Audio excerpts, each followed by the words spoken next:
Take your seats.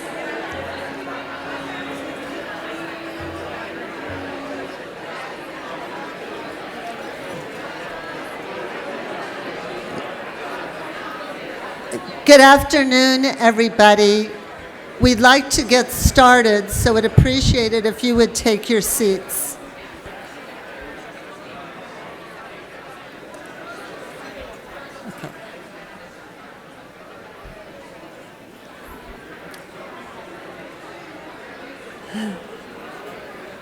Okay, we're going to get started now. We have a wonderful agenda ahead of us. I am Jean Cole Wells. I'm on the King County Council representing Council District 4, where we are located right now. And I was able to walk here this morning, which was great. Anyway, I would like to welcome you to this wonderful event. And I think it's just fine if you want to begin eating. We have a tight schedule, and that is just fine. You can eat and listen at the same time. I have to warn you, I have a cold, and I've got my Kleenex with me. I hope I won't start coughing or sneezing, and I'll do my best to make this go. So it is my honor to welcome you today for a critical and timely conversation about the global threats and opportunities facing our country today, and how America's role in the world matters more than ever to our local communities, especially to us here in Washington, where we are the most trade-dependent state in the country. I'm delighted to be here with Congresswoman Pramila Jayapal.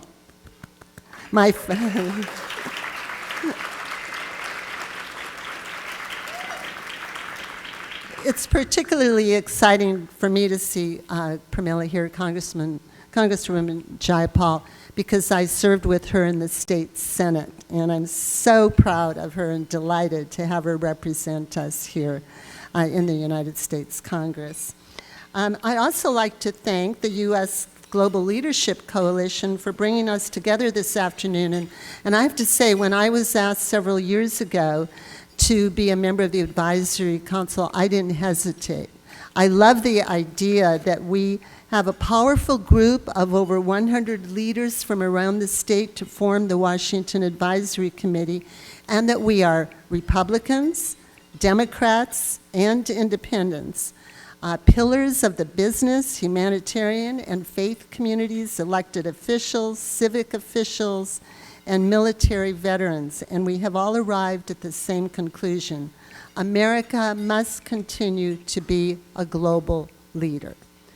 I also would like to add, I think it's very important that we do that in a wise way, in a humanitarian way. I have some misgivings, to say the least, even opposition to some of which is happening in our country's leadership currently, but I know that it is critical that we continue to be a global leader. Looking out at the crowd right now, I can see that everyone in this room understands how interconnected our security and our prosperity are with the rest of the world, and that America is still and will always be an indispensable nation. At a time when America's role in the world is being debated in Washington, D.C., and at kitchen tables across the country, and at local jurisdictions, the city councils, county councils, and so forth, and in our state legislatures, and amid in the growing number of global crises, the stakes have never been higher for America's global leadership. But we know that pulling back, especially now, is not in our nation's interest. But to me, it's very important how we do what we do. These are not Democratic or Republican issues. These are issues that affect all Americans, all residents, all immigrants, all refugees. And we hope that when you leave here today, you continue this vital discussion and share what you've learned about America's role in the world with your family, your friends, your colleagues, and so forth. I'd now like to welcome Jason Gross, who will tell us a little bit more about USGLC's work here in Washington and around the country. Jason Gross, Executive Director of the U.S. Global Leadership Coalition. Thank you.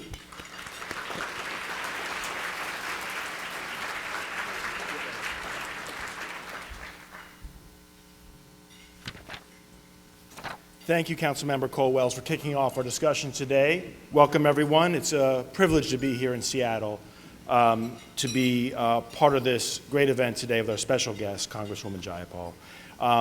Seattle and Washington are so fortunate to have such a dynamic leader on America's role in the world representing you in Congress. She is a force of nature in Washington, and we are so pleased to be able to host this discussion with her today. I want to thank you all for taking time out of your schedule to be here and joining us. And I also want to turn your attention to the screen to also offer some thank yous for some people and organizations who made today possible. First, I want to talk about our National Global Impact Project leaders who help and support our work across the country in holding these types of dialogues with elected members of Congress and with the American people about America's role in the world. Our local event partners today who made today possible and with whom we work, thank you so much for your help in making this possible. And in addition, our Washington State Advisory Committee, who is so effective and helps us be effective in this state, is co-chaired by Governor Locke and Senator Evans, and really makes a difference in the state. Thank you for your ongoing partnership to make USGLC effective in the Northwest. I want to talk to you a little bit about what U.S. Global Leadership Coalition is all about, who we are. We are a coalition of storytellers, and the story we tell is why America's engagement with the world matters here at home, including in Washington. This is the very heart of USGLC's work, to assemble a diverse group, an influential group of voices to tell that story to the American people, to Congress, and to the public. We are over 500 American businesses, humanitarian organizations, working alongside military, faith, business, civic leaders across the country. We are, as the Councilwoman said, Democrats, Republicans, Independents. We work across the country, from Maine to Arizona, from Florida to Washington State, and everywhere in between. Our bipartisan National Advisory Council is chaired by General Colin Powell and includes some of the leading minds in foreign policy and national security, and includes every living former Secretary of State, from Henry Kissinger to John Kerry. We're particularly proud of the growing voice of the military in our coalition as well. Our National Security Advisory Council has over 200 retired 3- and 4-star flag officers who talk about the importance of civilian tools in our national security, and is co-chaired by General Tony Zinni and Admiral James Stavridis. They're backed up by over 30,000 veterans for Smart Power, who've returned from the front lines of Iraq and Afghanistan to testify about how civilian tools, investing in those, are so critical for our national security. And what brings all these diverse voices together is a firm belief that in this interconnected world, that strategic investments in defense and in diplomacy and development alongside defense, elevating those, are essential for a true national security strategy. We need to invest in all of those tools. And when we tell that story, we talk about that small but mighty 1% of the overall federal budget, as you can see in that chart on the screen, the 1% called the International Affairs budget. Now, some call this the foreign aid budget, but we know it's much more than that. It funds our embassies abroad, our diplomats, our Peace Corps, our support for key allies. It helps us tackle global health threats like Ebola, respond to humanitarian disasters, and battle the root causes of terrorism. It includes programs that open up new markets for American goods and exports that build more jobs back home. It has efforts to combat corruption, to promote the rule of law, and extend universal freedoms and democracy around the world. These programs are effective, they are accountable, and they are transparent, and they work on behalf of the American people. So that's a little bit about us. Now I want to know a little bit more about what brought you here today. If you can indulge me for a quick assignment. You'll see as you've begun your lunch, in the middle of the table, you'll see some note cards and some pencils. And I would just like to indulge you for one moment to answer a question for me, and that is, why does leading globally matter for Washington? So if you can write on those cards I'll give you 1 minute to write down something, is why does leading globally matter for Washington? And I'll give you, think of the first thing that comes to mind for that. I'll give you a minute to write down those answers, and then we'll discuss it. It'll be the only assignment of today, I promise.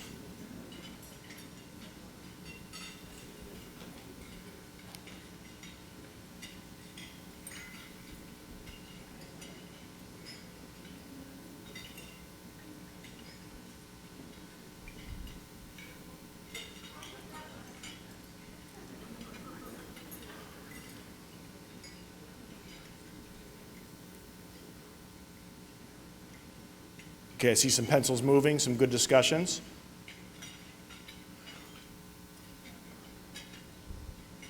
Let me ask, okay, show of hands first. How many were thinking or wrote down something about, this is about our national security, to keep us safer over the long term? Show of hands who wrote down an answer along those lines.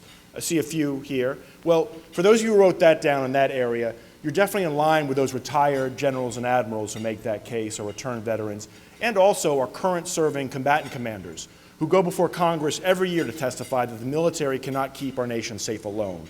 We have to have these proactive development and diplomatic programs in order to address threats before they reach our shores or force us to deploy abroad. So that's one category. How many of you wrote something down that related to our economy and future economic growth? A lot of hands up on that one in this region too. I mean, this is a recognition that 95% of the world consumers live beyond our borders. If we're going to reach them and continue to grow, we need to reach those markets. 6 out of 10 of the fastest growing economies in the world in sub-Saharan Africa right now, in the developing world. And this is a stat that always gets me. 11 of America's top export markets today, 11 out of the top 15 of America's top export markets were once recipients of U.S. foreign assistance. If that isn't a concrete example about how pennies today invested turn out to dollars later coming back here in terms of exports and jobs, I don't know what else demonstrates that. But it's such a tangible reminder of the importance of that long-term engagement. But it's not only Washington businesses who recognize those opportunities. Our allies, our competitors recognize it as well. The UK, Japan, Germany, not to mention China, are heavily investing in the developing world. And the question, I think, for our business leaders who have come today, many who know that nearly 1 million jobs in the state of Washington depend on international trade, that are we keeping pace with those opportunities and challenges, or are we falling behind? And I think that's going to be an important part of our discussion today. Okay, last show of hands. How many of you wrote down something along the lines of, it's the right thing to do, it's about our values as a people? A lot of hands up for that one as well. I think that is a recognition for those who raised their hand that we still have significant humanitarian challenges we need to face abroad right now. 30 million across the globe today on the brink of famine as we speak. 71 million displaced persons around the globe. The highest number of refugees since World War II. Significant challenges out there, but America is one of the most generous nations on the planet. And when we launch initiatives, they are successful. I want to give an example of Feed the Future, America's signature initiative to tackle global hunger, has helped lift 23 million out of poverty since 2011. Or PEPFAR, the President's Emergency Plan for Aid Relief, saving 17 million lives in Africa over 16 years, representing truly the best of America's values. And I'd like to see for yourself in this short film right now about what American programs like PEPFAR mean for expressing our values and how important they are for people around the world. Today, on the continent of Africa, nearly 30 million people have the AIDS virus, including 3 million children under the age of 15. Yet across that continent, only 50,000 AIDS victims, only 50,000, are receiving the medicine they need. So many funerals every day of children and mothers and fathers. The people did not have hope. There was no access to drugs, and so they didn't come forward to even be tested for HIV/AIDS. It was wiping out, hollowing out societies, all of which was resulting in turmoil, in chaos. To meet a severe and urgent crisis abroad, tonight I propose the Emergency Plan for AIDS Relief, a work of mercy beyond all current international efforts to help the people of Africa.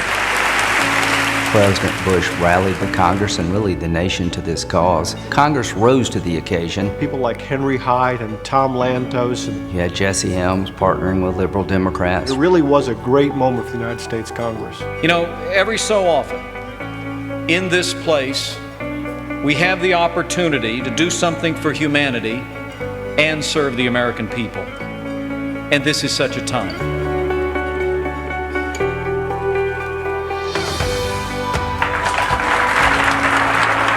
The President's Emergency Plan for AIDS Relief would become the largest single global health initiative by any country in history. We've seen government, the private sector, nonprofit community, and the faith community all working and collaborating together to make this the success that it is today. PEPFAR supports 14 million people on treatment globally. And 2.2 million babies have been born HIV-free, despite the fact that their mothers were infected.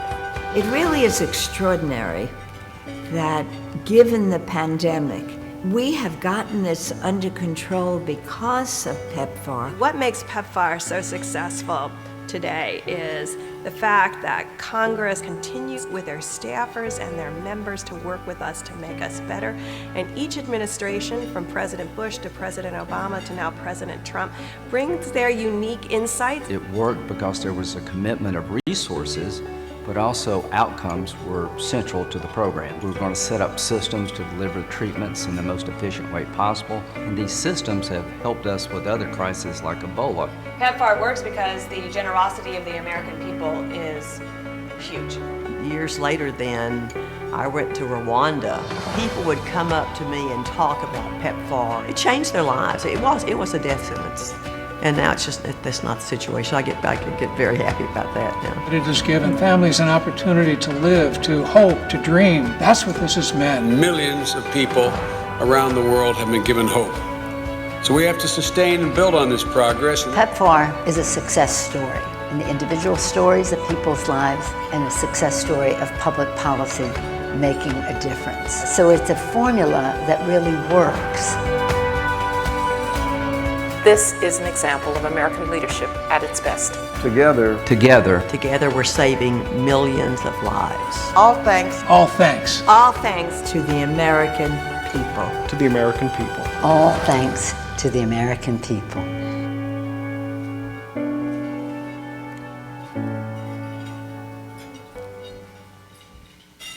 Wow.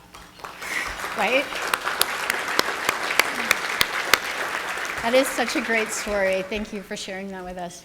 Good afternoon, everyone. My name is Dina Morris, and I'm the president of the Washington Global Health Alliance and a proud member of the U.S. GLC Advisory Council here in Washington State. My organization, the Washington Global Health Alliance, was founded in 2007 when we recognized that this region was becoming a real powerhouse in global health. And we didn't have a platform for people to connect to each other or to learn from each other. And that matters because there are 268 organizations across this state that work in the global health space. Every day, 14,000 people wake up in Washington and go to work to move the needle on health equity around the world. And that looks like a lot of different things. One of the things it looks like is at the Seattle Children's Research Institute, there are scientists there learning how to disrupt the transmission of tuberculosis. SightLife is in Ethiopia training surgeons how to do corneal transplants so that we can end corneal blindness.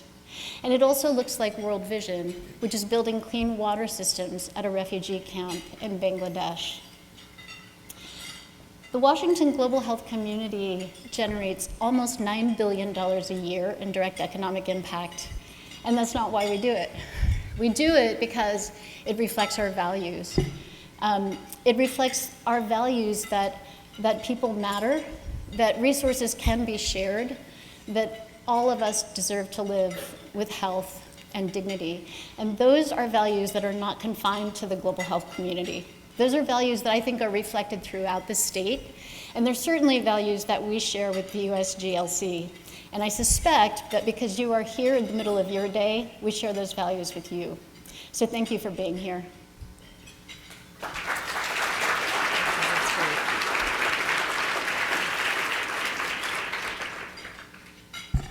Thank you, Dina.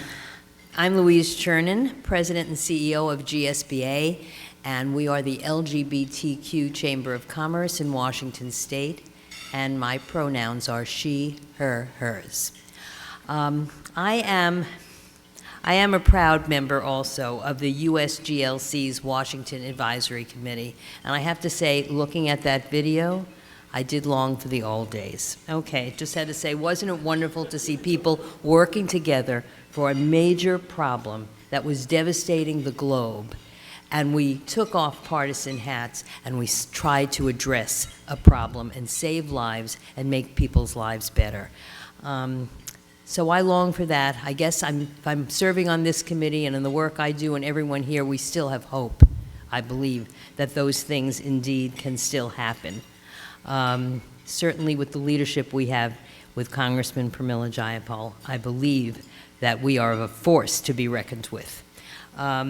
So I'm here because I have the privilege of working with large and small businesses, in fact, lots of micro businesses, and they really do employ a huge amount of people, way more than large corporations, although people aren't always aware of that.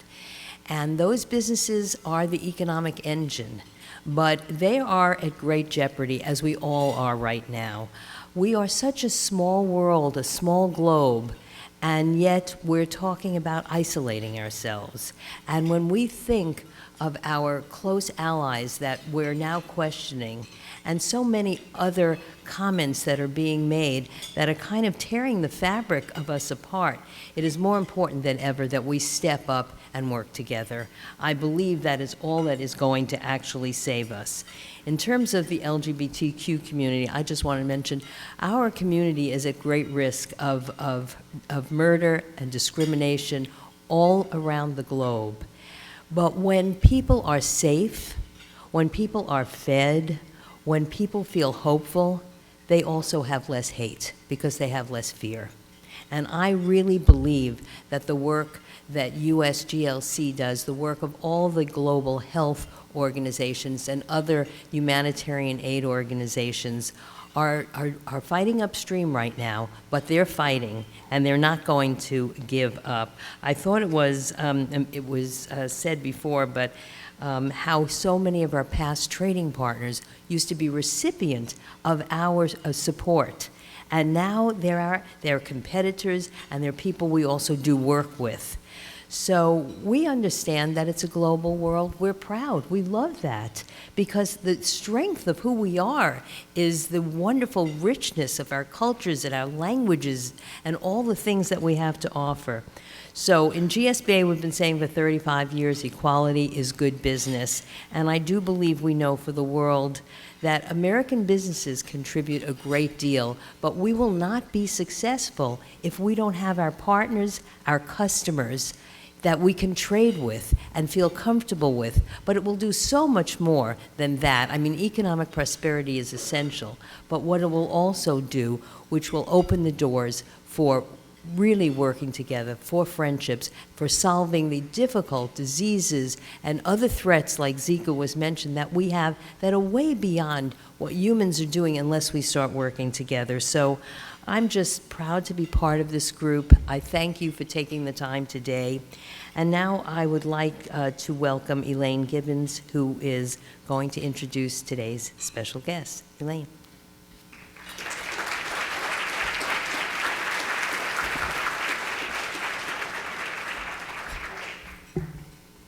Hello, good afternoon.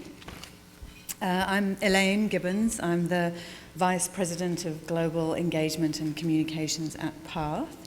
And it's my absolute privilege to introduce today's special guest. As you know, PATH is a local non-profit health innovation organization and a proud member of USGLC's Advisory Council.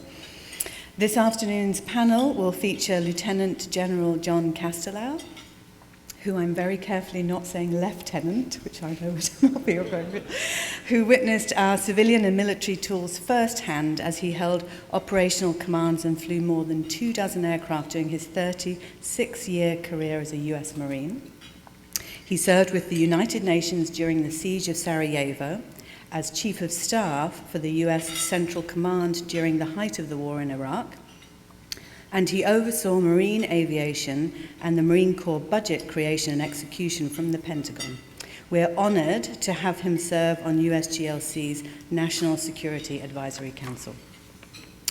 Joining the panel is Neil Kenny Geyer, who has served for 25 years as Chief Executive Officer of Mercy Corps, the global humanitarian organization that works to relieve suffering, poverty, and oppression by helping people in the most vulnerable parts of the world build their own secure and productive communities. We will also welcome back USGLC's Jason Gross to the stage to moderate the discussion. But first, it's my absolute delight to introduce Congresswoman Pramila Jayapal, representing Washington's 7th District. Congresswoman Jayapal serves as the co-chair of the Congressional Progressive Caucus and brings diversity of experiences to Congress that have shaped her into a champion for American global leadership, including sometime, I'm very proud to say, at PATH. We will have to get you back there. From her work in Congress to her travels around the world, she knows firsthand the value of investing in America's development and diplomacy programs. Ladies and gentlemen, please join me in giving a very warm welcome to our special guest today, Congresswoman Pramila Jayapal.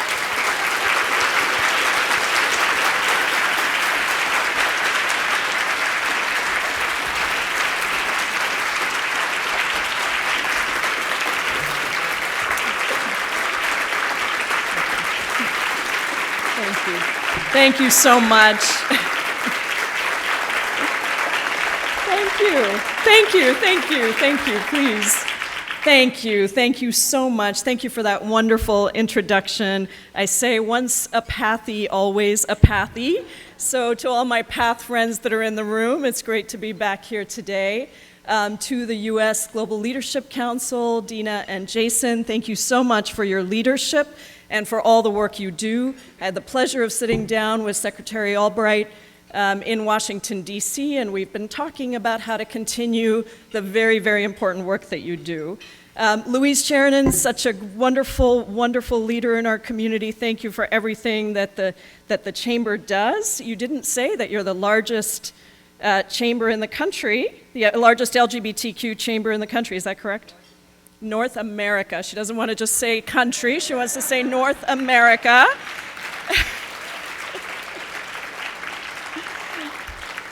And of course, Councilwoman Jeannie Cole Wells didn't say that she sat right next to me on the Senate floor, so she was the one that taught me all the rules of the Senate when I got there, and we're fortunate to have her leadership.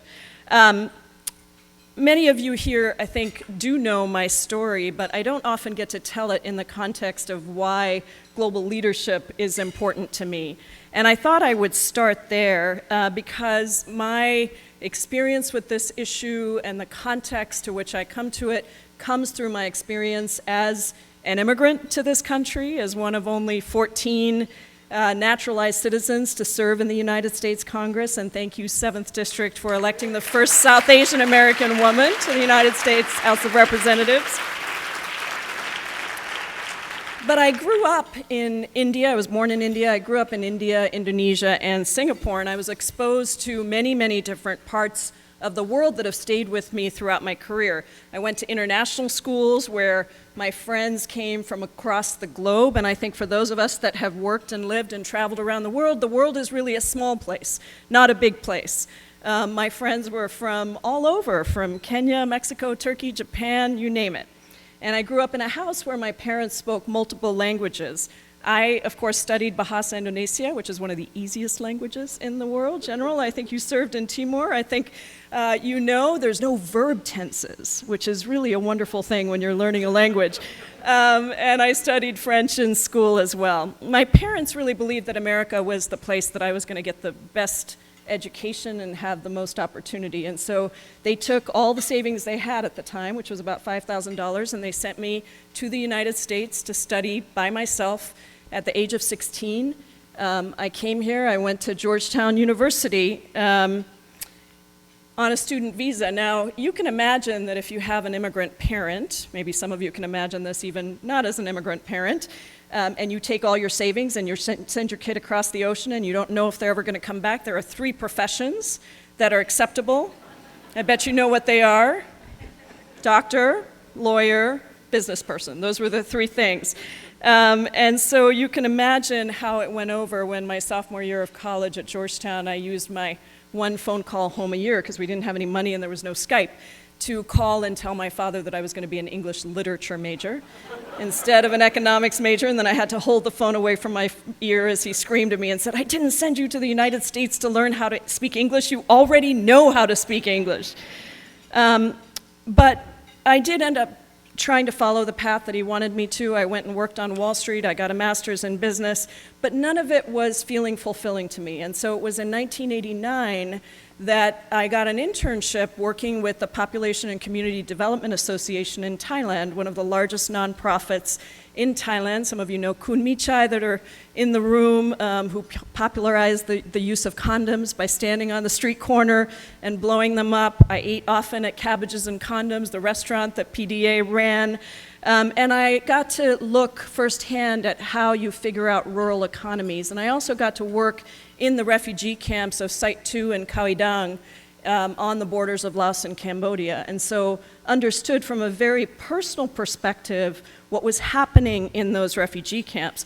That was what ended up landing me here in Seattle and at PATH. 1991 to 95, I see my good friend Ami Bishop is in the room, one of my dear friends. I sat right next to her wife, Renee, when I was at PATH. I can tell you that the work that PATH did really has enriched and educated me on so much around the world. I had the privilege of running what was then called the Fund for Technology Transfer, which invested in health projects like the manufacture of injectable contraceptives in Mexico, safe birth kits in Nepal, a primary healthcare clinic in the Gambia, and an effort to use contraceptive social marketing to stop the spread of HIV/AIDS in Indonesia. Later in 1995, I left PATH and I spent 2 years with the Institute of Current World Affairs on a fellowship that took me to live in villages, small towns and villages across India for 2 years and to write about global development issues. And all of this, I think, shaped and changed me forever and gave me an understanding that was critical to the work I then ended up doing, which most people know me for, which is starting and leading what is now the largest immigrant advocacy organization in Washington State, then called Hate Free Zone and One America. And to have learned from immigrants to the United States of America so much of what we as Americans must do to exert true global leadership, to help shape global responses to war, poverty, climate change, health, and well-being of people around the world. And now I have the honor of bringing all of those experiences to bear as a member of Congress, where I feel that we are confronting every single day our place in the world and the importance of acting as a strategic partner to other global allies and as a moral leader in addressing the challenges that people face across the globe. And now more than ever, that moral leadership is sorely missed and desperately needed. The truth is that everywhere in the world has been turned upside down, in part because of the lack of US global leadership that we currently have. Everywhere that I've been, including in I think it was my 4th month in Congress, I had the opportunity to go with Speaker Pelosi, then Leader Pelosi, to Europe and to Nepal, India, representing the United States Congress. And every place that I have gone, that trip and subsequent trips, I have found that we have to reassure our allies that America is as committed to diplomacy and development as ever. But there is sadly no question that our current America First foreign policy has undermined our relationships with our most trusted and our most valued allies. The embracing of dictators and demagogues, the withdrawal from global agreements that had been bipartisan before, whether the Iran nuclear deal or the Paris Climate Accord, and the unilateral and dangerous undermining of relationships with any number of our longstanding allies has left a void in the world that is quickly being filled by some who have only interest in supreme power, not regional or global power. The constant anti-immigrant policies that dramatically cut the flow of migrants, including the slashing of refugee resettlement quotas and the ban on asylum seekers, also create fear and division here in America And it pains me and so many of us in the room to see this, because we know how important these programs are to global security and stability. Given the nature of the crisis that we are in, I cannot avoid raising the fact that we are, of course, in the midst of a deeply grave situation in our own leadership in the United States.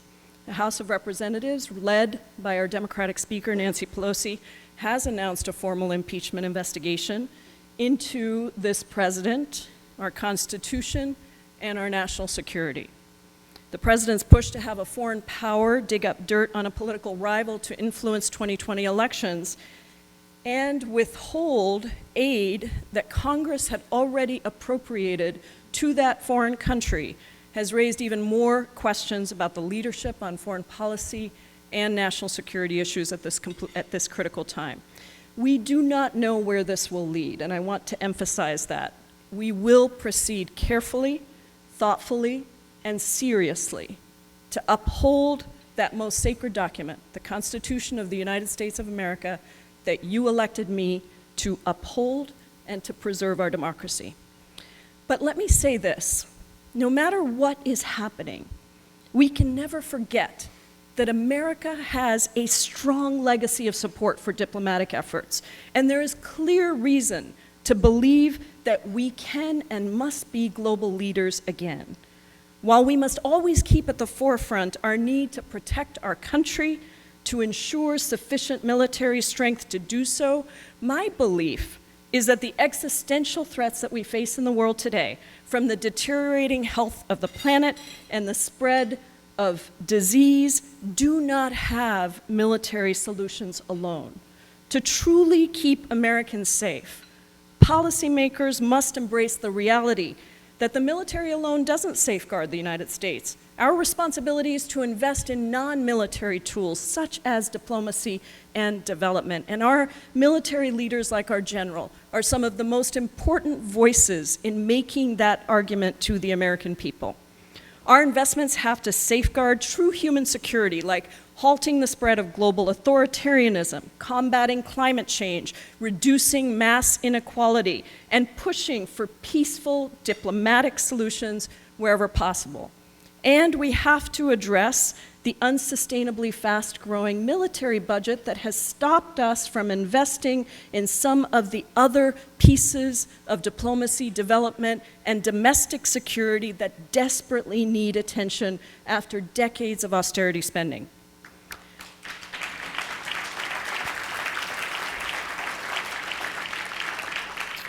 Our strength is not in our isolationism, it's not in authoritarianism or militarism. Our strength is in our global unity, our ability to work together for common purpose on the growing trends of migration by attacking the root causes of that migration, like poverty, war, and lack of opportunity.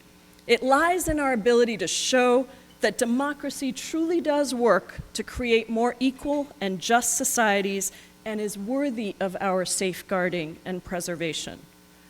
Borders have been shaped and reshaped, and this matters not only in the areas of migration and immigration, but in the areas of global health, where disease knows no borders, and we increasingly see more and more resistant strains of disease that can leap from one continent to another in this increasingly mobile and global world.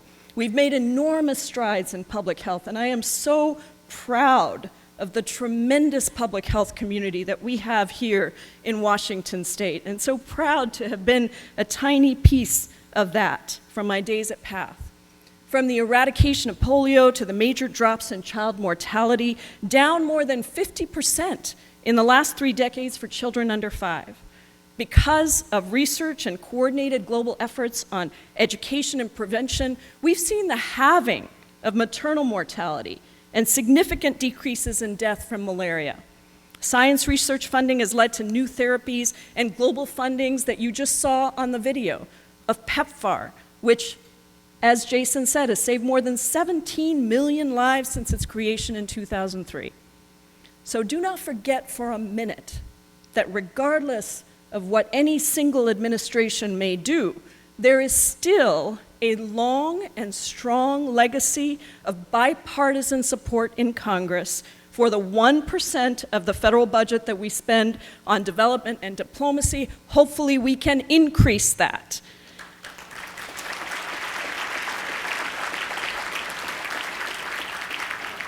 Sometimes in town halls, by the way, when somebody's complaining about spending too much on the foreign budget, I say, okay, you tell me how much you think we spend, and then we'll spend that much. And then they say 20%, and I say, done, we'll take it. But also remember that this has been a fight, each one of the past 3 years, against an administration that each time has proposed deep and disproportionate cuts to the international affairs budget. And what's more, the recently instituted hiring freeze at the State Department and the exodus of mid-level and senior-level career professionals at USAID have drained the State Department of knowledge and expertise, sapping the Department of morale and making it more difficult to execute the agenda that they are supposed to execute. As I've learned time and time again as an organizer, activist, and now as a lawmaker, we need to build powerful coalitions, and that is true in our global leadership as well. We need a chorus of voices, from the highest ranks of our military to influential faith and humanitarian leaders to our nation's CEOs, to speak out in support of critical resources for the State Department, for USAID, and our other development agencies. And that is how I see you in the room today, the Global Leadership Council, as part of that. Your voices carry enormous weight and enormous respect. As the Congresswoman who has the honor to represent Seattle and Washington State in Congress, let me just say how proud I am of our area. Washington is among the most trade-dependent states in the country, and our businesses rely on international supply chains to manufacture innovative and necessary products. During my first term, I tried to visit a whole bunch of the businesses that are in the district, and I got to go to Body Point, one of the few small manufacturers in Washington's 7th District, where I saw them turn raw materials from other countries into important tools for those who are wheelchair-bound. Good trade policy is also a form of diplomacy, and it ought to be made in the form of fair and just agreements that lift the lot of workers here at home and around the world. It should certainly not be through agreements done through tweet, through blunt force of ill-conceived tariffs, which only get us into a never-ending pitched battle that hurts us all. Nor should it be done in the form of agreements that only benefit the largest corporations but not the workers. The ties that we have through business, as much as those between governments, build support for our international security. In the meantime, the U.S. government should support business by ensuring that rapid and reliable transit and transportation systems are available to ferry workers and freight, that housing is affordable and available near employment centers, and that we educate our next generations to take the jobs we need filled, and that our policies ensure that we have healthy and productive workforces. Let me close with this.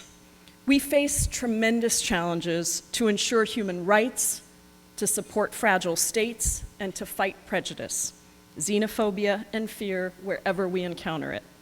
Meeting and overcoming these challenges will require more than military action. It will require diplomacy and development, and it will take all of us.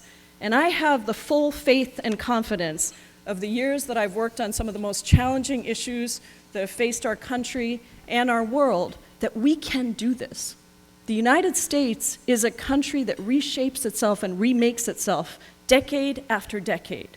We are a country that ended legalized slavery. We are a country that gave women the right to vote. We are a country that sent a man to the moon. We absolutely can and must continue our global leadership in the world, and I am here to do it with you. Thank you all so much for having me, and I look forward to our panel.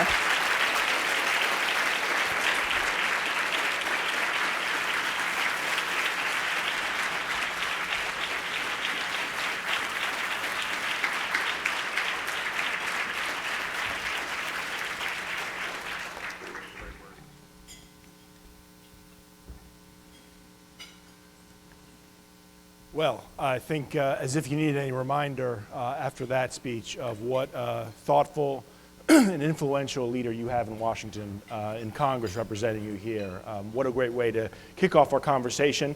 As moderator, I'm going to start the conversation here with our panelists, Congresswoman, and then turn to you for some questions as well. So I'm glad to be joined by General Castle, Neil as well, with the Congresswoman for a great discussion. Let's start off by talking about humanitarian values for why we do this and why we engage abroad, as many of you raised your hand during our earlier comments. And I want to actually start with the General on this. Talk about our values in terms of fighting food insecurity and your background in this. As a Marine right now involved in farm space systems, you know over 821 million people around the world will go to bed hungry tonight. I mean, this is a serious issue that we still deal with. How, in terms of your background, your current work, is this not only a national security issue to combat food insecurity, but another expression of our values as Americans of why this is an important issue? First, let me say, Representative, if you get tired of being a U.S. representative, I think you could have a great career as a Baptist preacher.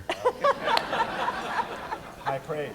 It was really good. I went to school with a lot of Baptist kids, so you know I got that. Well, I think, you know, we talked about the 200 generals and flag officers being a part of the U.S. Global Leadership Coalition.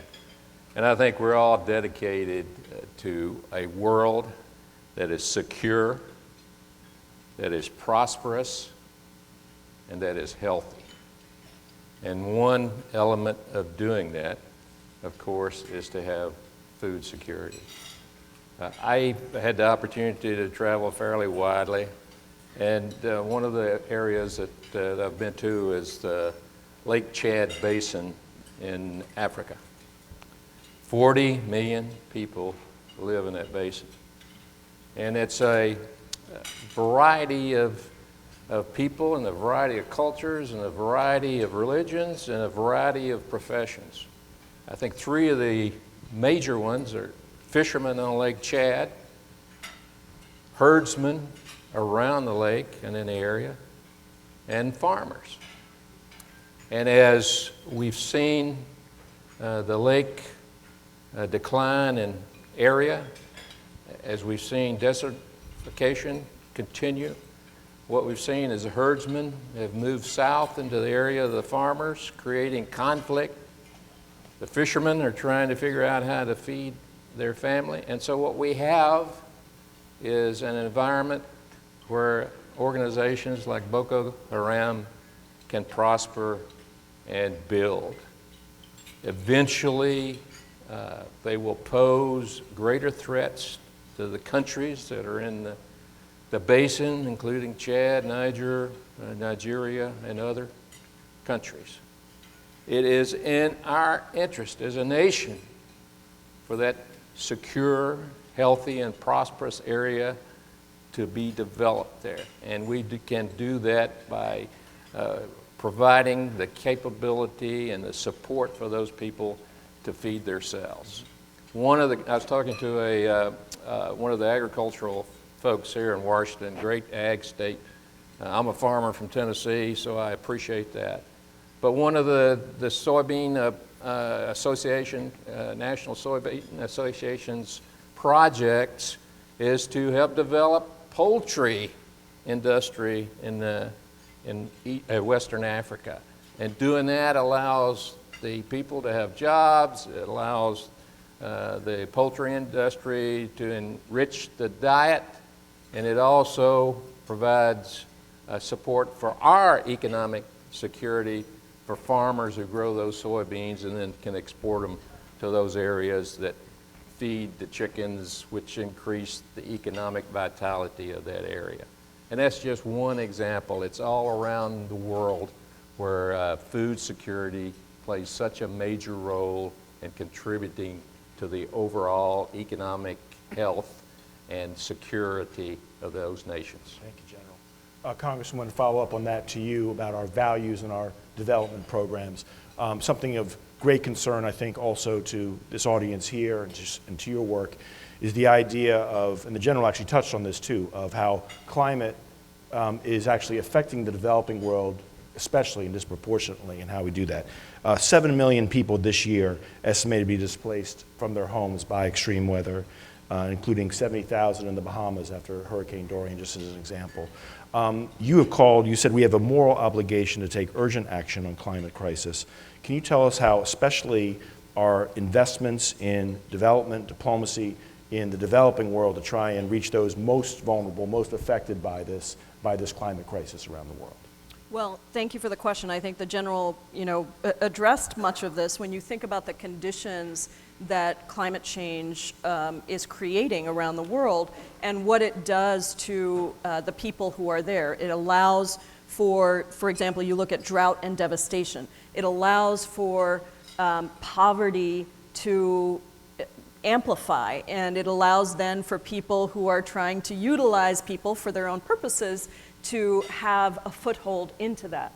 But also, if you look at migration, if you look at ocean acidification, if you look at rising tides, the reality is that it is particularly folks of color, indigenous people, low-income people who are most dramatically affected around the world, and it drives migration. I mean, if you look at right now, the southern border flow, the Northern Triangle countries, and Honduras as a particular example, what you are seeing is people fleeing because of drought, because of famine, because of lack of water.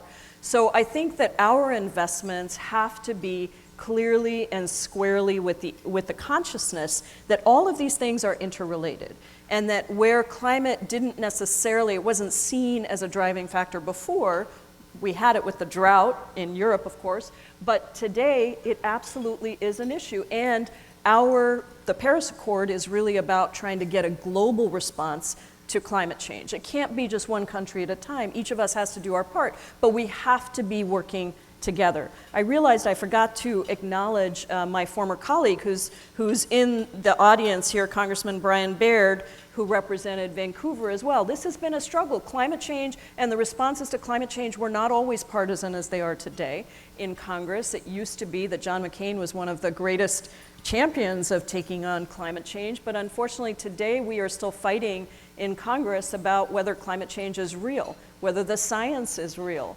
And we have so much research on this topic and so much information about both how to address it by transitioning to clean energy economies and helping. The United States has a role, as was part of the Paris Accord, to help countries who didn't already industrialize as we did, and who need help in making sure that they can continue to make their economies work and also take on climate change. So I think this is an area that to me is tied part and parcel, tied intricately together with migration, but also with global security. Neil, Mercy Corps has been at the forefront of this, of trying to build climate resilience in the developing world. You have programs that are helping farmers in Nepal adapt to frequent flooding, improving productivity for pastoral herders in Ethiopia.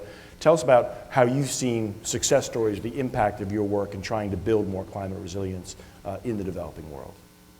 Yes, first of all, great to be here and to see everyone, and I know there's some supporters of Mercy Corps out there, so I thank you very much. And we're all part of a seamless web of a great community of organizations, and Seattle's home to many, many great ones, and I want to recognize and thank all of them as well. And finally, to Rep. Permillia, I love my Congressman Earl Blumenauer, but after listening to her, I may just move up to Seattle. And that is within it. So let me just, what I want to say, my organization is not going to do that much around taking carbon out of the atmosphere, which is the first thing and most important thing we need to do, because there is an urgency that we're all aware of. But what we are doing is working on the front lines of the most marginalized people in the most vulnerable areas where climate hits hardest, helping them to adapt to a world where they're going to be experiencing ongoing shocks and crises accelerated by climate change. And these are, as Jason said, these are, flooding, intense flooding in Nepal. This is agro-pastoral areas in the Horn of Africa, Ethiopia, and so forth. It's coastal communities in Indonesia. And what we have seen with support from USAID and others, that these programs that help people adapt in the face of these ongoing crises work. They work for a fraction of the cost of what it takes to come in with humanitarian assistance after the crisis occurs. I'll give you just two quick examples.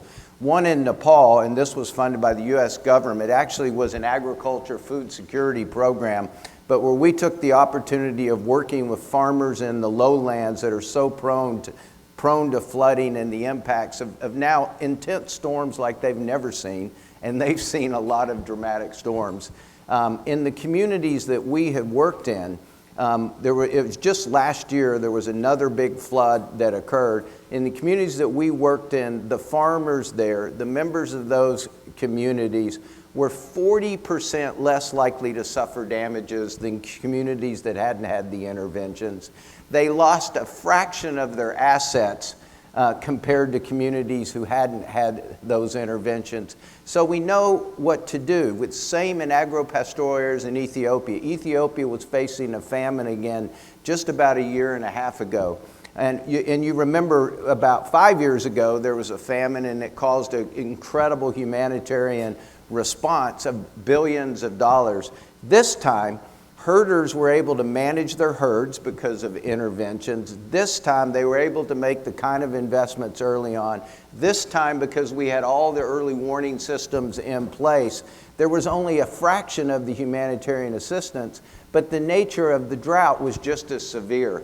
So these programs do work. They're a fraction of the cost of what it takes after the crisis, and they're examples of where we can all come together and make a sustainable difference around one of the biggest issues of our times.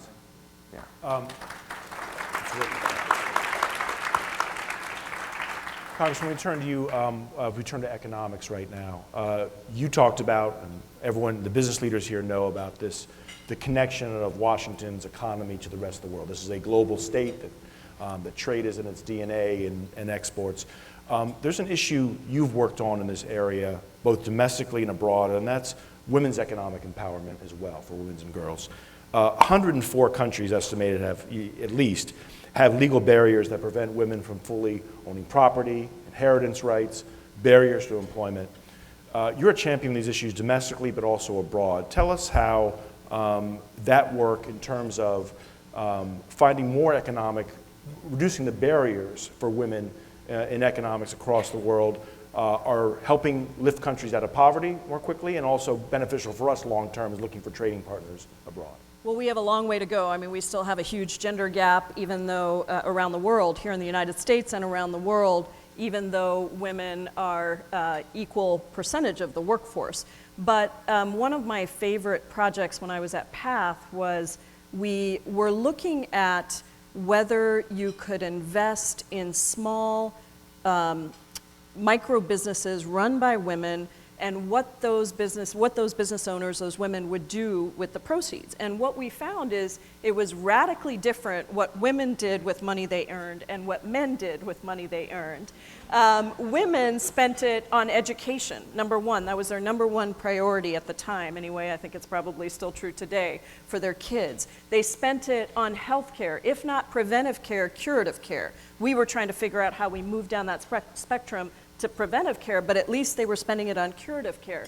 And when they had the money, they actually were able to grow their economies in their small communities. And so we've seen that time and time again. If you think about Muhammad Yunus and the Grameen Bank, if you think about a lot of the microenterprise credit around the world, programs not always perfectly designed by any means, but with the goal of getting money into the hands of women because they spend it right.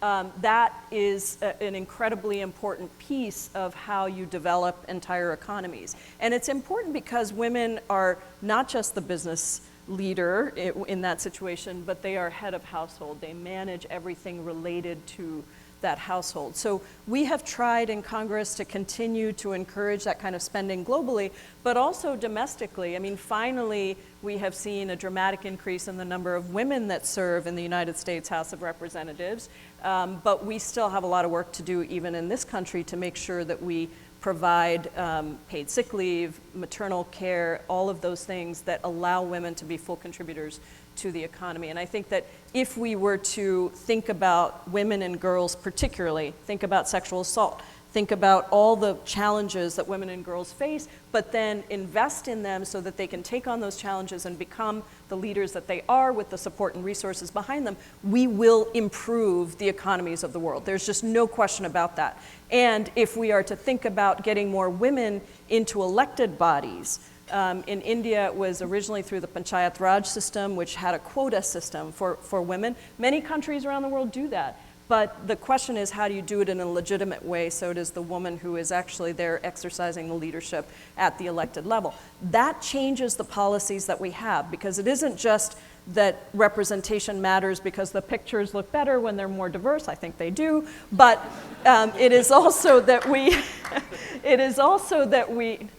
no offense here, everyone on stage looks fantastic.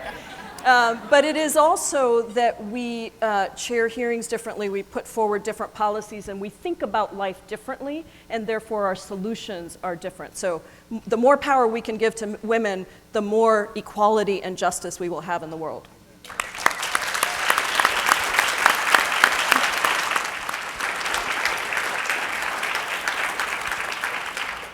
Neil, sticking on this economics theme, the work that Mercy Corps, USAID, NGOs do around the world is also create enabling environments for greater growth. We talked about our future of our aid recipients today becoming our trading partners of the future through stability and growth. Examples that Mercy Corps is doing right now, connecting the world's booming youth population to economic opportunities, helping smallholder farmers you described increase their outputs.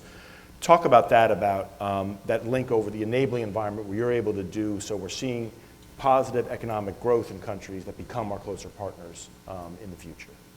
Yeah, thank you. I mean, the first thing I would say is that in many of the more fragile places, you cannot sustain any gains in health, education, and social welfare if you don't have corresponding economic opportunity gains. That's just true. You can't build up a functioning state without that. And so the private sector, and we often talk about private sector partnerships, and we think of global companies from here, and they're important, but what's really important is the local private sector and its health. We see that in so many places. And we are not going to create the kind of opportunities for young people especially if we don't invest in economic development. You know, Africa is going to double its population between now and 2050. It's the youngest population in the world. There has to be millions and millions of jobs created for young people.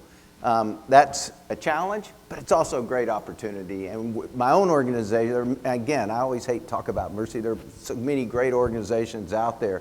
My own is particularly focused on creating jobs in the digital economy for young people.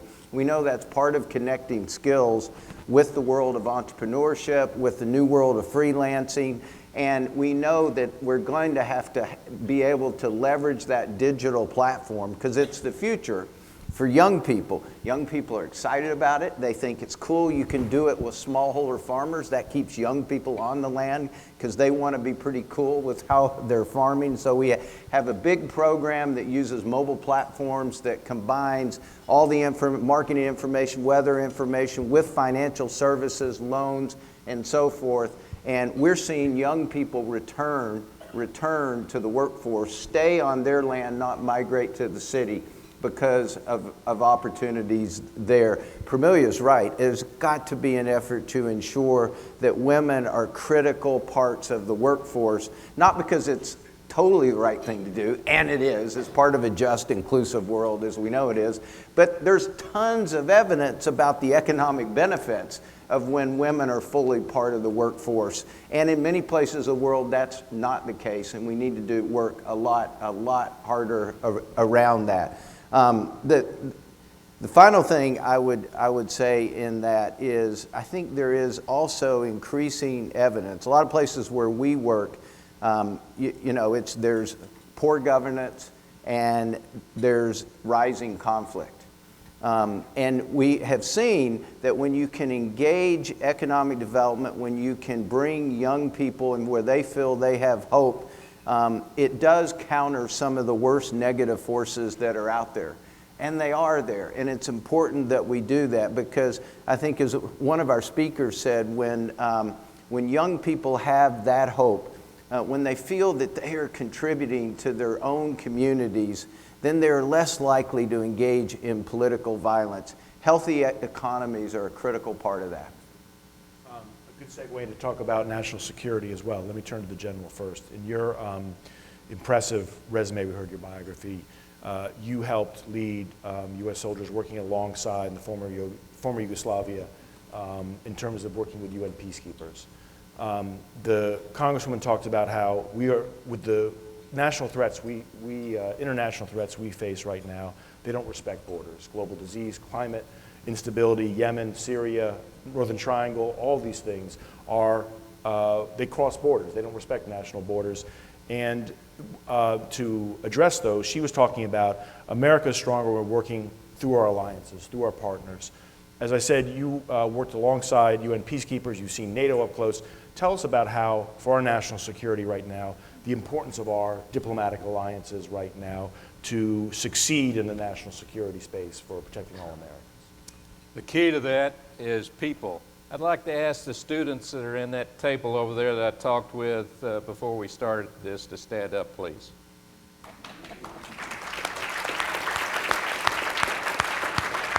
There's one more that needs to stand up over there. One more. General has a good memory, so. The other one. Okay. There you go.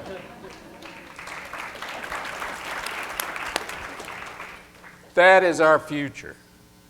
These individuals, I talked with them out there, they have such a depth and breadth of understanding of the international environment and what we're going to have to do in the future. You can sit down now, thank you.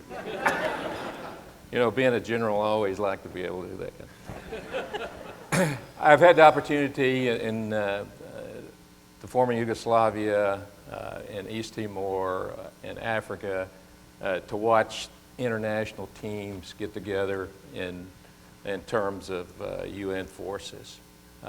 It is absolutely essential that we have the key people in the diplomatic corps, in the military, that are able to bring the team together, that understand the importance that America can provide leadership, we can provide support, but we cannot do it by ourselves. We must be in a team.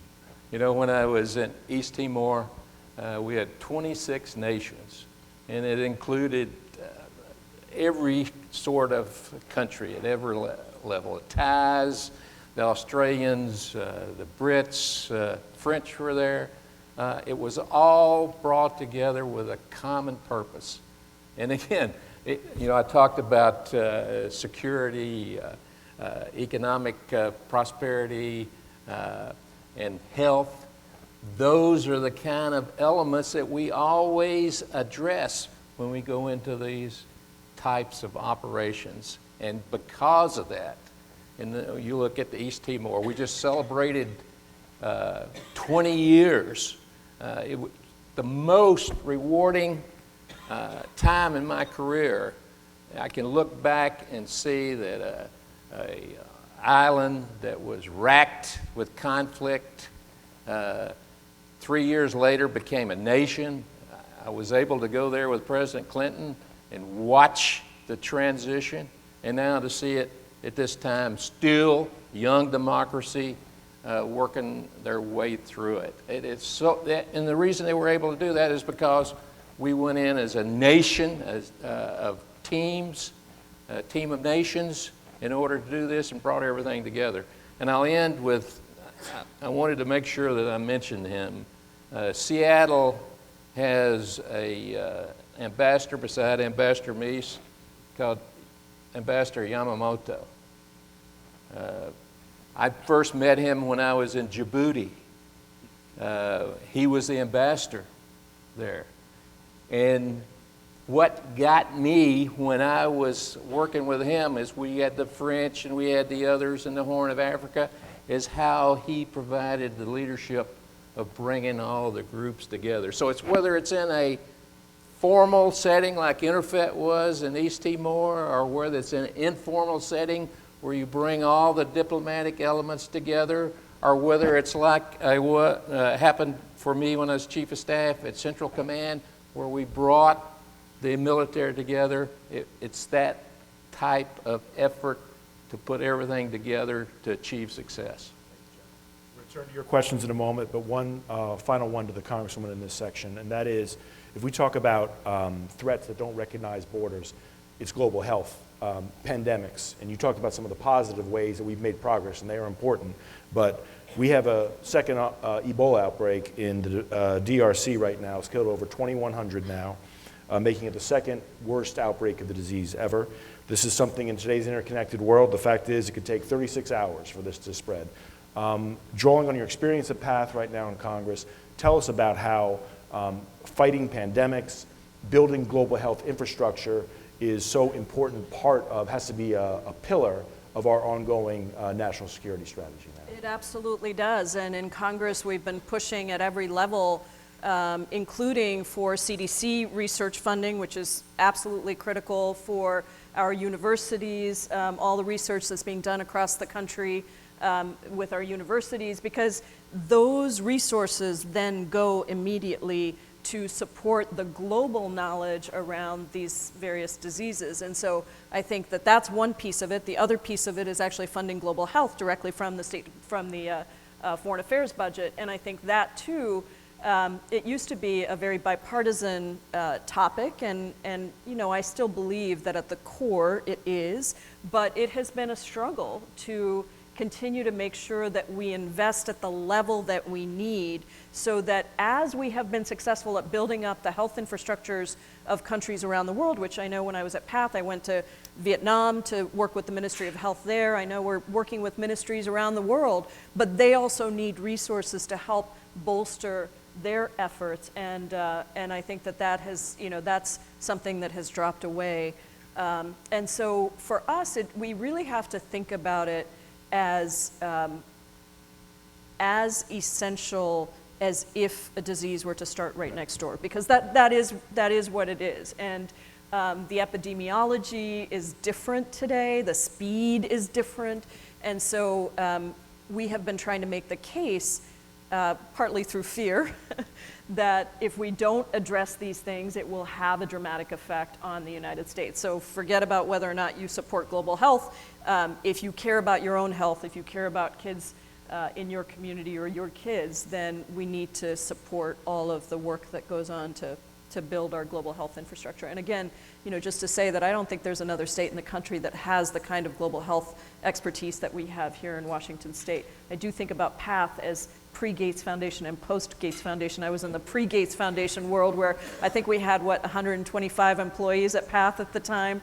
But, you know, to see the work that has happened on global health around the world, but also still the work that needs to happen because the conditions are changing so rapidly is very, very important. Let's turn to your questions now. I'm going to ask a couple of things for it. First of all, tell us who you are, and also keep your question in the form of a question so we can get to as many as possible. And we'll go two at a time first and then have our panel answer. I see Luke as someone over here. Hello, good afternoon, especially to you, Representative Jayapal. Selamat siang. Kabar baik. It's Indonesian time. My name is Farid Rasuli, and my pronouns are he, him, his. I'm with the Mockingbird Society, and I hear we all talk about keeping our country safe and also make the world a better place.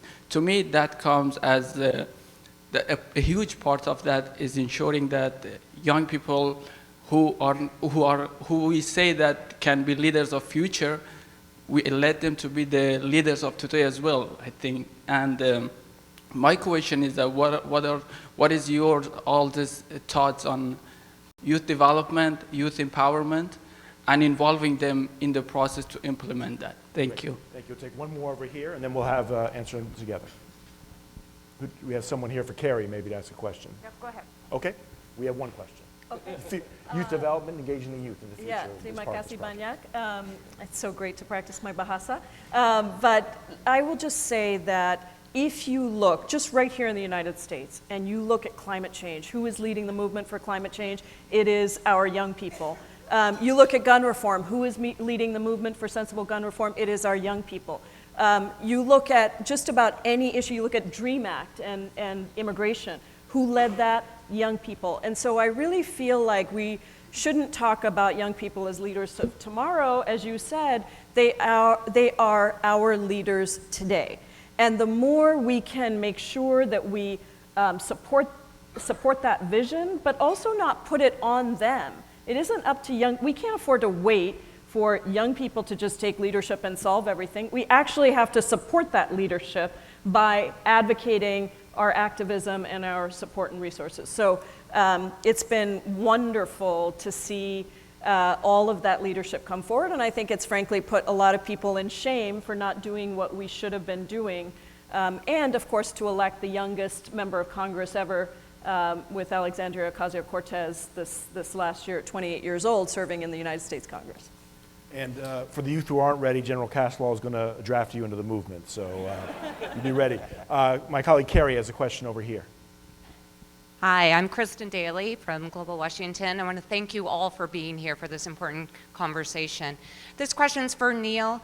As we know, nonprofits and government aid can't do it alone, and I know Mercy Corps has some amazing partnerships with for-profits. So I wanted you to talk a little bit more about that, perhaps from our wonderful companies here in Washington State or in Portland or Oregon. So talk about the importance of nonprofits working with some of our private sector partners. Great. Hold that, Neil, 1 second. We'll take a question over here, too. Elaine Noneman of Channel Foundation in Seattle. My question has to do with weapons proliferation. We recognize that gun violence in this country is a health issue. We are also expanding health issues throughout the world by our proliferation of weapons and our economic dependence on production of weapons. So I would hope you could address that. Thank you for that. So we have public-private partnerships, and then the idea of combating violence abroad as part of our core foreign policy. Neil, you want to start with the... Great, I will. Thank you for the question, because it gives me an opportunity to thank all of our private sector partners and to say how important they are for the work and mission that we do. I'm going to talk about very briefly one part of it. I think partly being based on the West Coast and being part of our Northwest region, we've built a lot of partnerships, particularly with technology companies. Microsoft has been for years and years an important partner, but not just in terms of providing resources to us, but actually way more importantly is the technology, is the frontline solutions that we can bring because of those partnerships. And we have deep partnerships with Google, and I wanted to connect it back because Google, it's incredible. Google, I won't say how much money, but it's a significant amount of money to do tech labs in about 4 places around the world. And all this is promoting youth entrepreneurship. They're a combination of accelerators, coding academies, and freelancing hubs that are unleashing the entrepreneurship of youth. We couldn't do that if we didn't have the partnerships. And then the final thing I would say, we are lucky, and it's all because of our private sector partnerships. And in this case, Cisco plays a big role on it, as well as Microsoft. These partnerships give us the opportunity to have a world-class technology team situated around the world that is looking at issues of data security and privacy as it affects refugees and vulnerable populations where we work. Last mile solutions for clean energy, for good drinking water, and full financial inclusion for everyone. So without those partnerships, we would not be making the kind of impact that we are in the world today. And we'll take the second part. Yeah, thank you for the question, Elaine. I would just say that I mentioned in my speech that I've been concerned about our ever-increasing military budget, not because I don't think the military has a very important role to play, but because I don't think that militarism is fighting everything that we're fighting today is going to be done through the military. And so we have been pushing to look at the threats differently. Hopefully, working with Chairman Adam Smith, I will be able to get something that I passed through the NDAA, a Defense Advisory Commission that actually looks at what are the threats out there and what are the best ways to address them. I don't believe that it is through big missile systems, nuclear weapons, etc. If you look at some of what's happening today, our enemies, if you will, are using cyber. They're using other methods of creating disruption and violence in the world. So even if you believed that military was the thing that was so important to invest in, today you have to look at the threats differently. I'll say one other thing because I think it's important, and it goes back to the role of women. I believe that there are nonviolent, peaceful ways of bringing about transitions in countries around the world. I recently had the honor of working with the Sudanese for the peaceful transfer of power in Sudan, and I was so inspired by the women who protested nonviolently, engaged in civil disobedience, often at the cost of lives, many, many lives that were lost, but worked with a coalition of people in the country itself, and to the extent that we were helping with folks from outside the country to create that peaceful transition in Sudan. Now there's a real hope there.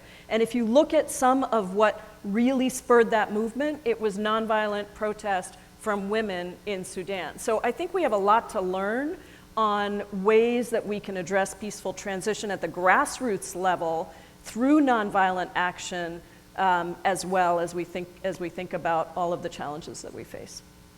The hour draws close, so we have time for just one last quick round of questions, and then, so let me start with Luke right there.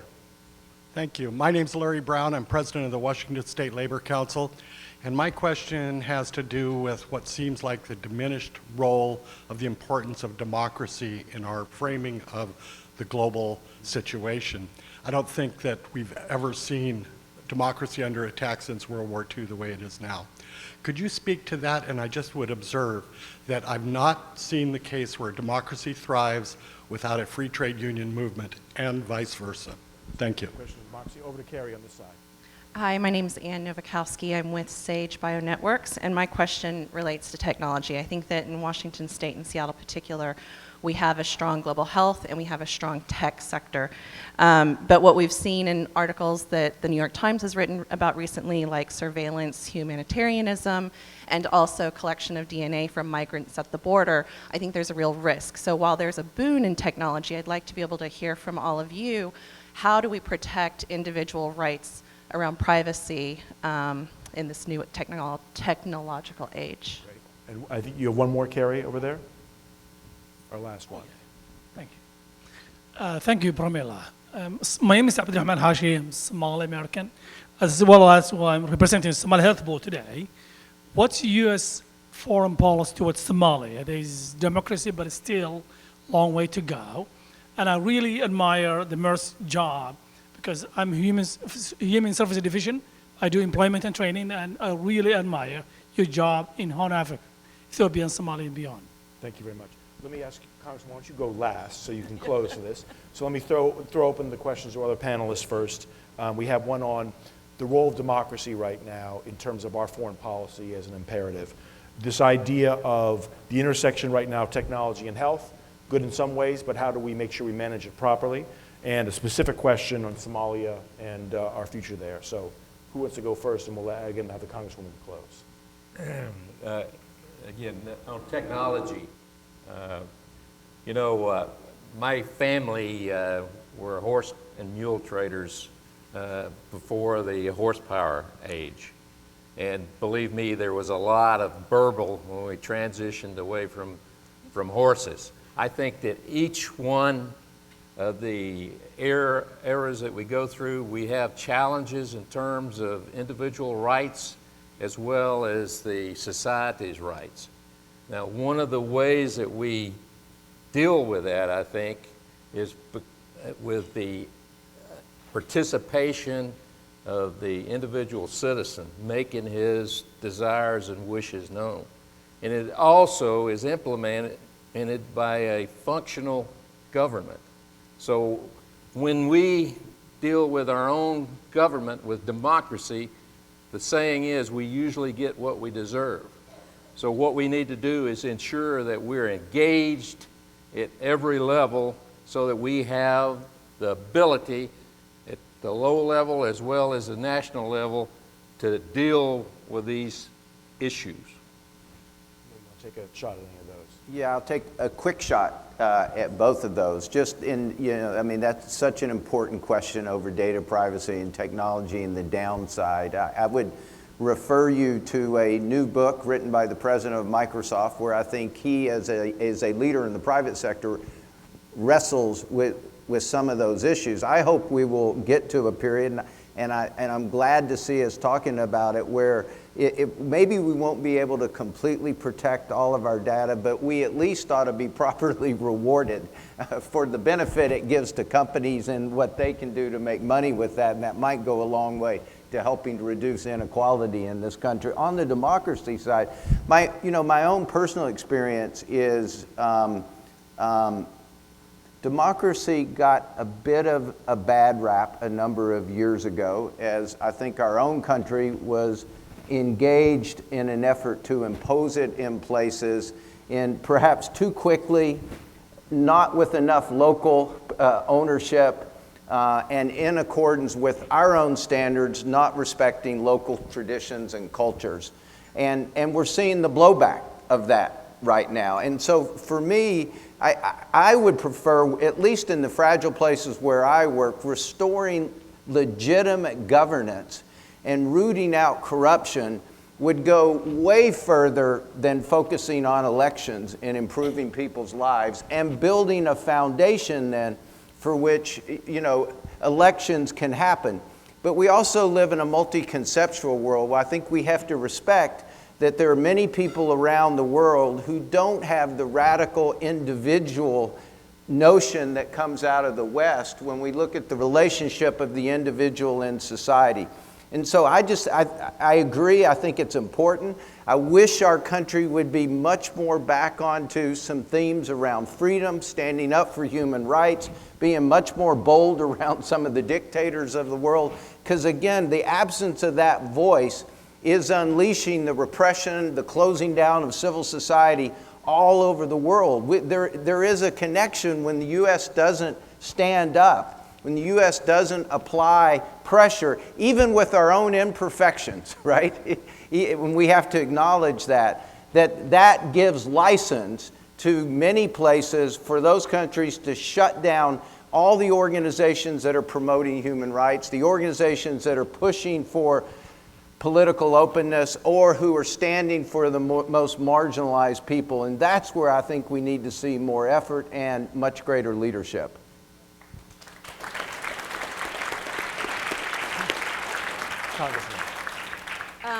Thank you for your work with the Somali Health Board. We have a big Somali community here. We know that everything we do in the United States to ensure peace and justice in Somalia is important. We're going to continue to work with you to do that. On the tech front, I would just say that I'm on the Judiciary Committee, and I think there are two areas that are critical. I believe we need government regulation to ensure that we really maintain that balance of privacy and security. And I think we cross that line a little too easily. We have a slippery slope that we're not willing to always take on because it's in the context of national security. That said, we recognize that these technologies are important. They help us to protect ourselves. But when we do FISA reauthorization, we have to look at how the government collects information from U.S. citizens, and we have to be concerned about the over-collection of that information, often without the knowledge of U.S. citizens. So we're looking at that right now in Judiciary Committee. In addition, I sit on the Antitrust Committee, and I will tell you that there is bipartisan belief that we must impose some regulation around the tech sector because it has grown so dramatically, and we're operating in such a different kind of a world that if we don't have that, we really do see, again, threats to both choice and competition, but also to our security, as we've seen with the 2016 election and potentially going forward. Larry, on your question on democracy, if we want to maintain the idea that democracy can work, then the most important place we should be focusing on is right here in the United States of America.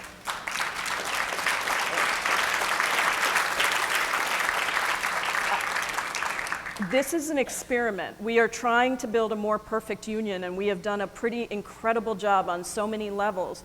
But we are seeing the limits of our democracy as it's constructed today. We are seeing the limits of our Constitution as it's constructed today. When the Constitution was framed, I don't believe that the framers thought about the ability for a person in the highest office of the land to get a message out across a cable network and across Twitter in a matter of seconds, to actually conduct foreign policy by Twitter, by tweet. And so I think that we are dealing with a very, very different set of circumstances, even if you look at the highest Article I powers that we have of impeachment. We are in this place where there is an expectation that it would be bipartisan, that people on both sides of the aisle would care more about protecting the Constitution and our democracy than about their own party or perhaps their fear of being bullied by the leader of their own party. We have to get back to that again. That is the fundamental core of democracy, and not only are we doing damage across the world by embracing dictators and demagogues, but we literally are doing damage to the concept of democracy if we cannot address and uphold and maintain our democracy. Last thing I will say is the road to fascism is filled with moments where people did not stand up. And we cannot allow this to be one of those moments in the United States of America. I will not allow that to happen.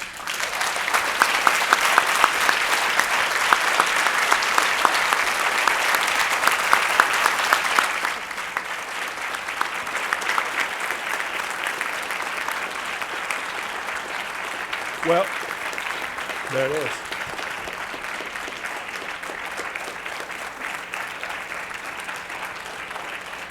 Strong approval in this audience today. This is a conversation that could easily go on for another hour or two, but the hour draws close.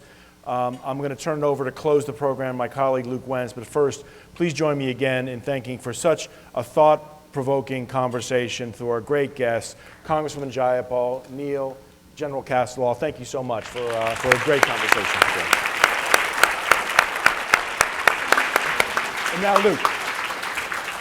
Well, hi, everybody. Thank you so much for joining us here today. My name is Luke Wenz, and I'm the Regional Director here and have the honor and privilege of managing our operations here in Washington and across the western region of the country. And we are actually past time, so I apologize. I'll make this very brief. I just wanted to say thank you to all of you for joining us, to our incredible advisory committee members here throughout the state, and for all of you that spoke, and for our incredible panelists, and most importantly to you, Congresswoman, for your incredible leadership in the House of Representatives. Thank you very much.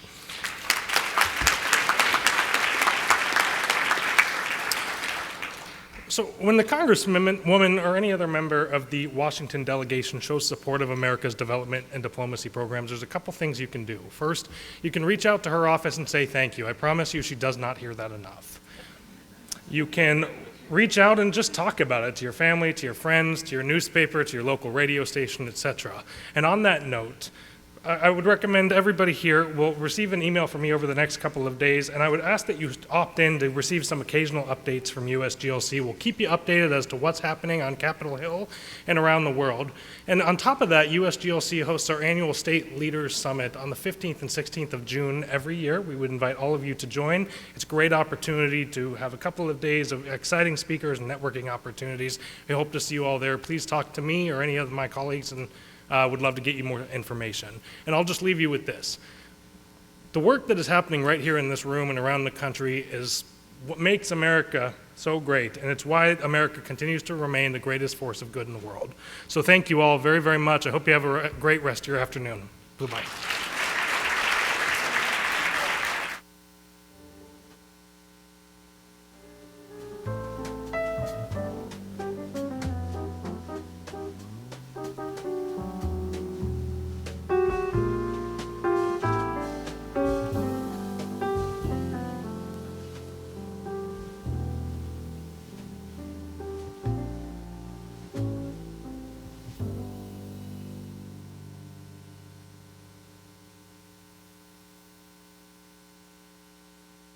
Thank you.